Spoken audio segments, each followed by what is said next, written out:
तर चला मित्रांनो, आता आपण स्क्रीनवरती जाऊ. तर आता आपण हे बघत आहोत की लास्ट टाइम आपण इथपर्यंत पोहोचलो की आपण पिवट बघितलेला कसा बनतो. ओके, तर आता मी तुम्हाला याच्यामध्ये सांगेन की फॉर एक्झाम्पल इथे जर आता असतील डेट्स. ओके, तर इथे डेट्स आता बघू जरा फॉर्मॅट कसा आहे डेटचा. तर डेट व्यवस्थित फॉर्मॅटमध्ये ही काय त्याची हायरिंग डेट आहे त्याची. तर आता जनरली काय होतं, तर हे सगळं आपण जरा काढून टाकू इथून. याची गरज आहे. आपण स्पेसिफिकली डेट्सवरती हे बघू. आता डेट्सवरती पिवट कसे ग्रुपिंग वगैरे असतं त्याच्यामध्ये. तर तुमचं डेट कुठे, हायरिंग डेट ही मी इथे घेतली. तर इथे काय झालं, आता ग्रुप झालं आहे ते बघा तुम्ही बघाल तर, म्हणजे एक एक वर्षाचं किंवा एक एक क्वार्टरचं वॉटेवर एक एक मंथचं सगळं ग्रुपिंग झालेलं आहे ते. तर ह्याला बोलतात पिवटमध्ये ग्रुपिंग. तर कधीही ना तुम्हाला डेटा जर तुम्ही स्वतःहून फ्रेश डेटा बनवत असाल ना, तर ग्रुपिंग आता मी अनग्रुप करून दाखवतो तुम्हाला. हे सगळं काढून टाकतो. ओके,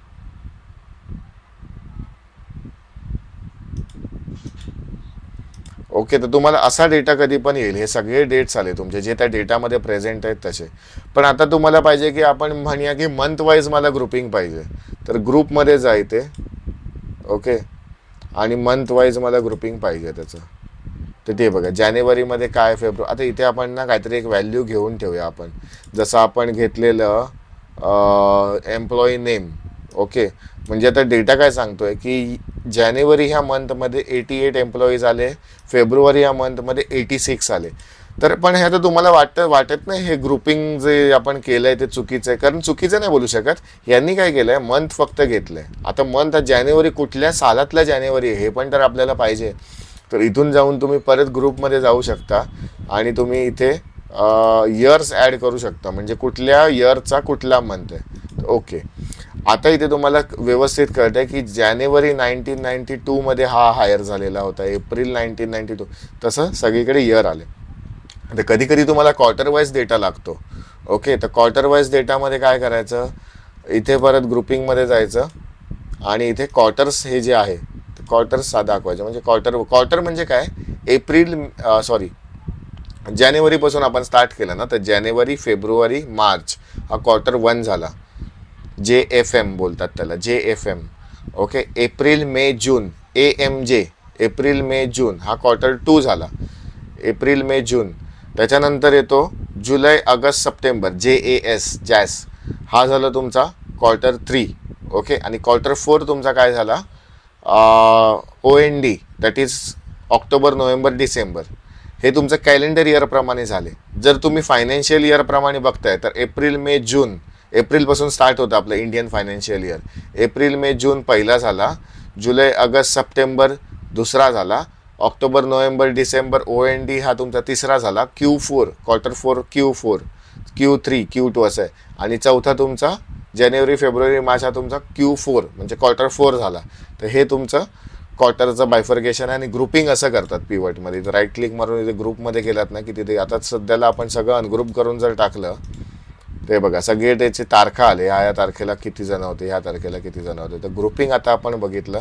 सेकंडली आता आपण हा फॉर्मॅट थोडंसं पिवटला कसं काय त्याचं सीन आहे फॉर्मॅटचं आपण बघून घेऊ जरा. आपण हे काढून टाकू आता डेट इथून आणि इथे जाऊ. आता आपण जसं आपण पहिल्या व्हिडिओ आता मागच्या व्हिडिओमध्ये बघितलेलं ना, हे आपण काय घेऊया, त्याचं जेंडर घेऊया आपण, कंट्री आणि जेंडर घेऊया त्याचं आपण. असं काय फेवरेट फील्ड आहे असं नाही, पण समजायला इझी जाईल तुम्हाला.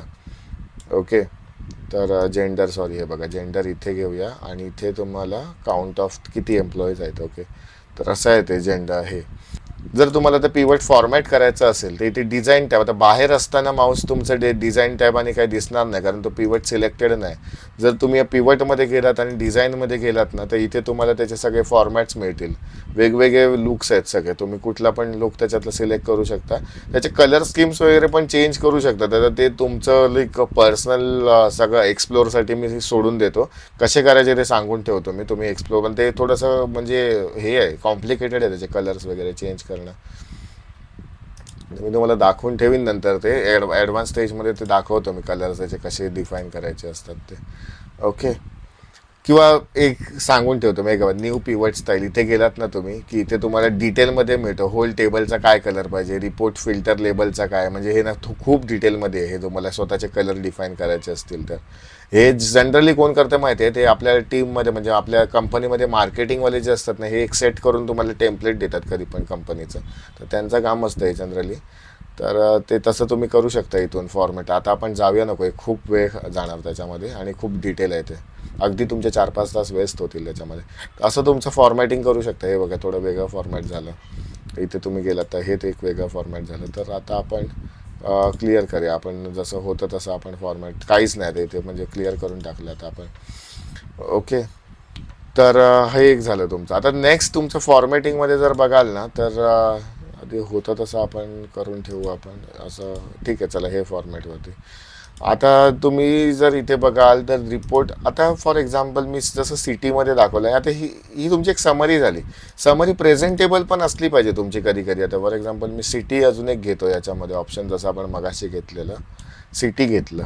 ओके, आणि इथे मी सगळं, आता हे जे प्लस प्लस दाबायचे 3-3 दाबण्यापेक्षा राईट क्लिक मारून तुम्ही ना इथे एक्सपांड करू शकताय. बघा एक्सपांड केलात ना, एक्सपांड ऑलचं पण ऑप्शन आहे तिथे, एक्सपांड एंटायर फील्ड. बघा सगळे ओपन झाले तिथे. आता हे दिसायला जर समजते तुम्ही काही याच्यावर ॲनालिसिस किंवा फिल्टर मारायचं आहे तुम्हाला एक हे वेगळं कॉपी पेस्ट करून, तर आता इथे तुम्ही काहीच नाही करू शकत पिवटमध्ये. तर आता आपण पहिलं याला काय करायचं आहे, आपल्याला सिटी कंट्री एका कॉलममध्ये पाहिजे आणि सिटी एका कॉलममध्ये पाहिजे. तर राईट क्लिक मारा, पिवट टेबल ऑप्शन्समध्ये जा. ओके, ह्याच्यावर नीट लक्ष द्या, मी परत एकदा सांगतो. राईट क्लिक मारा, पिवट टेबल ऑप्शन्समध्ये जा आणि डिस्प्लेमध्ये जावा इथे. आता इथे क्लासिक पिवट टेबल ऑप्शन म्हणून आहे, तर क्लासिक पिवट टेबल ओके करा. हे बघा हे इथे हे वेगळ्या ह्याच्यामध्ये गेलं, कंट्री तुमची आणि सिटी वेगळ्या ह्याच्यामध्ये आली. आता इथे जर फिल्टर मारायचं आहे असं फॉर एक्झाम्पल, हे पिवट नाही आहे हे समजून जा की हे पिवटचा डेटाने थोड्या वेळासाठी मी काय करतो, हे कॉपी पेस्ट स्पेशल करतो. मी कॉपी केलं आणि याच्या खाली जाऊन पेस्ट स्पेशल. आता पेस्ट Alt-E-S-V शॉर्टकट्स वापरा, Alt-E-S-V पेस्ट स्पेशल. आता इथे मला जर आता फिल्टर मारायचं आहे, जर मी हे असा डेटा कोणाला पाठवतो आहे तर काय, आता मी ब्राझील मारलं तर काय एकच आलं ब्राझीलमध्ये, हे तर चुकीचं आहे. ओके, तर इथे तर ब्राझील रिपीट करायचं असेल आपल्याला सगळीकडे, आता इथे ब्राझील वगैरे पाहिजे असेल आपल्याला, तर हे काढून टाकूया. परत मी शॉर्टकट वापरला, शिफ्ट स्पेस सिलेक्शन दिलं, कंट्रोल- गेलं, डिलीट झालं. आता इथे मला हे रिपीट करायचं आहे ब्राझील, पण त्यासाठी मला हे टोटल काढावं लागेल, कारण जर मी रिपीट करतोय तर हे बरोबर नाही वाटणार टोटल. तर इथे आहे ना सब टोटल जी आहे ना ती काढायची, त्याची सब टोटल निघून गेली. ओके, कशाला सगळ्याला फील्ड्सला ॲड करू शकता तुम्ही by the way. Sub total ती काढली आणि मी इथे डिझाईनमध्ये गेलो, तर रिपोर्ट लेआउटमध्ये गेलो मी, रिपोर्ट लेआउट, आणि मी काय केलं, रिपीट ऑल लेबल आयटम, म्हणजे हे बघा सगळे रिपीट झाले इथे. आता जर मी ही अशी समरी आता हे तुम्हाला मी का सांगितलं आहे ना, हे तुम्हाला ॲडव्हान्स डॅशबोर्ड बनवताना हे समजेल की हे ऑप्शन किती कामाचं आहे ते. आता इथे मी कॉपी केलं. ओके, आता जर मी याच्यावरती फिल्टर केलं आणि जर मला बघायचं आहे, ओके, तर हे बघा ब्राझील सिलेक्ट केलं, सगळे आले ब्राझीलमधले. तर हे असं ऑप्शन असतं एक दुसरं फॉर्मॅटिंगचं, की हे सगळे आपण घेऊ शकतो. हे डिलीट करून टाकू आपण. तर असं होतं तुमचं पिवट टेबलचं फॉर्मॅटिंग. ओके, आणि अजून एक ऑप्शन. ओके, आता इथे जर तुम्ही रिफ्रेश केलात ना, तर कदाचित नाही, हे आता फॉर एक्झाम्पल हे असे आहे. आता ठीक आहे, समजा एक कॉलमची लेंथ व्यवस्थित ॲडजस्ट तुम्हाला एवढी पाहिजे, म्हणजे एवढे 2-2च होते, आणि जर तुम्ही ते रिफ्रेश मारलात ना, तर काय होतं, चेंज होतं पुन्हा. कधी कधी काय होते, टेबल आहे ना एकदम लांबपर्यंत जातं इकडे असं उगाचच. तर त्यावेळी काय करायचं माहिती आहे, इथे राईट क्लिक मारून ते पिवट टेबल ऑप्शनमध्ये जायचं. ओके, पिवट टेबल ऑप्शनमध्ये राईट क्लिक मारून, आणि ऑटो फिट कंटेंट जे आहे, ऑटो फिट आपल्याला करायचं नाही, ते ॲटोमॅटिक फिट करतं स्वतःला, तसं नको आहे. ऑटो फिट काढून टाका. ओके, काढलात ना. आता जर तुमचे कॉलम जर समजा तुमचे कॉलम जर छोटे असतील एवढेच, आणि जर तुम्ही रिफ्रेश वगैरे काय मारताय पिवटला, तर रिफ्रेश कशाला कामाला येतं ते मी तुम्हाला समजवतो पुढच्या व्हिडिओमध्ये.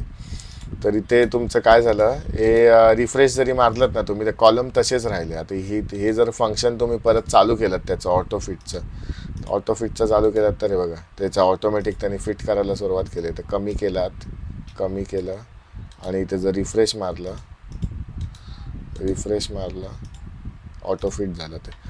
तर ठीक आहे, असं एक हे तुमचं टेबल्स. आणि अशा प्रकारे तुम्ही इथे येऊन आहे ना, तुम्ही बरेच काय काय इथे R&D करू शकता. ते स्लायसर वगैरे त्याचा वेगवेगळा व्हिडिओ घेऊ आपण. रिफ्रेशचं जसं मी इथे रिफ्रेश केलं राईट क्लिक म्हणून, तसं इथे रिफ्रेशचं ऑप्शन आहे तुम्हाला. ओके, आणि बाकी कॅल्क्युलेटेड फील्ड्स वगैरे थोडंसं आपण ॲडव्हान्स स्टेजला घेऊ. आणि पिवट चार्ट्सवरती मी येईन. हे पिवटचं हे आपलं टॉपिक कंप्लीट झालं की पिवटवरती येईन मी. तर असं होतं आपलं पिवटचं फॉर्मॅटिंग. ओके, तर आता काहीसे शॉर्टकट्स बघूया आपण.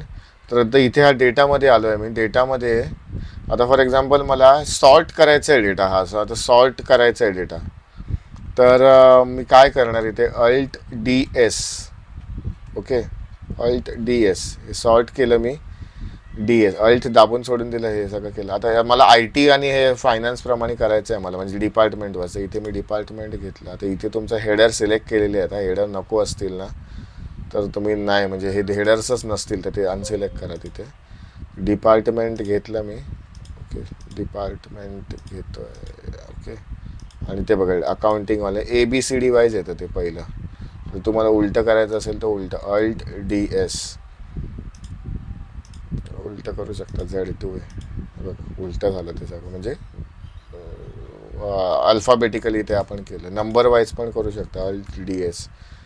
एज असेल ना तर एज, तर छोटापासून मोठा बघा, छोटापासून. हे आता फॉर्म्युलाज आपण काढून टाकू कारण ते काम नाही करणार. लास्ट व्हिडिओमध्ये आपण घेतलेले ते.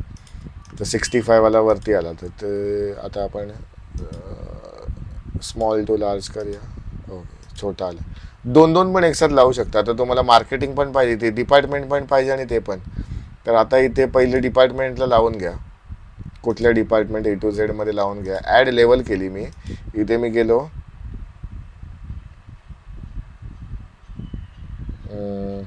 इथे मी गेलो, काय होतं आपलं एज होतं. आता इथे बघा अकाउंटिंगमध्ये त्यांनी सॉर्ट केलं. ओके, अकाउंटिंगमध्ये मॅक्झिमम एज. तसं इंजिनिअरिंगमध्ये आता तो गेला. इंजिनिअरिंगमध्ये पण त्यांनी परत हे बघा 25% सॉर्ट केलं. तर असं तुमचा Alt+DS तुमचा सॉर्टचा फॉर्म्युला आहे. ओके, त्याच्यासोबत मी ॲक्च्युली तुम्हाला सॉर्ट पण समजून टाकलं की काय असतं सॉर्ट ते. ओके, तर असं हे आहे. टेक्स्ट टू कॉलमचं तर मी तुम्हाला ह्याच्यावर दाखवलेलं. Alt+AE दाबलात ना की तुम्ही टेक्स्ट टू कॉलमला जाणार. टेक्स्ट टू कॉलम असतं कुठे, डेटामध्ये. हे बघा इथे असतं.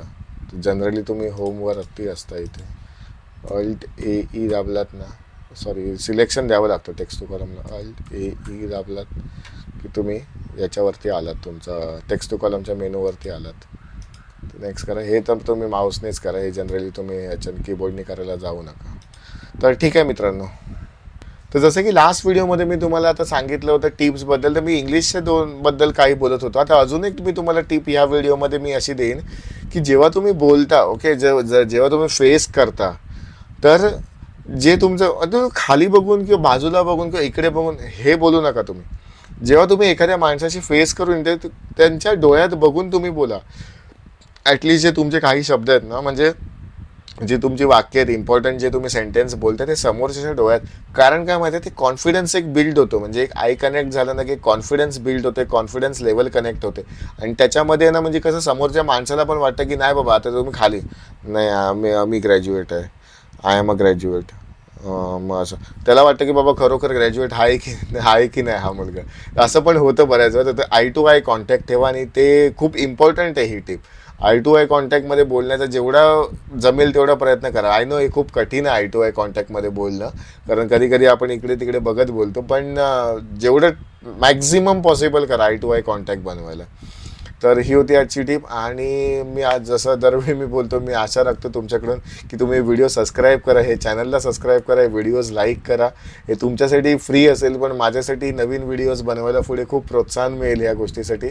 आणि जास्तीत जास्त जिथे तुम्ही शेअर करू शकता व्हिडिओ शेअर करा. जेवढ्या लोकांना मदत होऊ शकते तेवढं खूप चांगलं आहे. कधी पण ज्ञान शेअर केलं नाही तर जसं मी पण तुमच्याशी नॉलेज शेअर करतो आहे, खरंच खूप चांगलं असतं. ओके, आपलं नॉलेज वाढतं कधी पण, खरं आपलं कमी होत नाही नॉलेज आपलं. माझं ऑब्झर्वेशन आहे अगेन. मी खूप बोलतो तुम्हाला माझं ऑब्झर्वेशन वगैरे, बट ठीक आहे, काहीसा थोडासा बहुत जो एक्सपिरियन्स आहे त्याच्याप्रमाणे मी बोलतो आहे. तर ठीक आहे मित्रांनो, जय हिंद, जय महाराष्ट्र. भेटू आपण पुढच्या व्हिडिओमध्ये.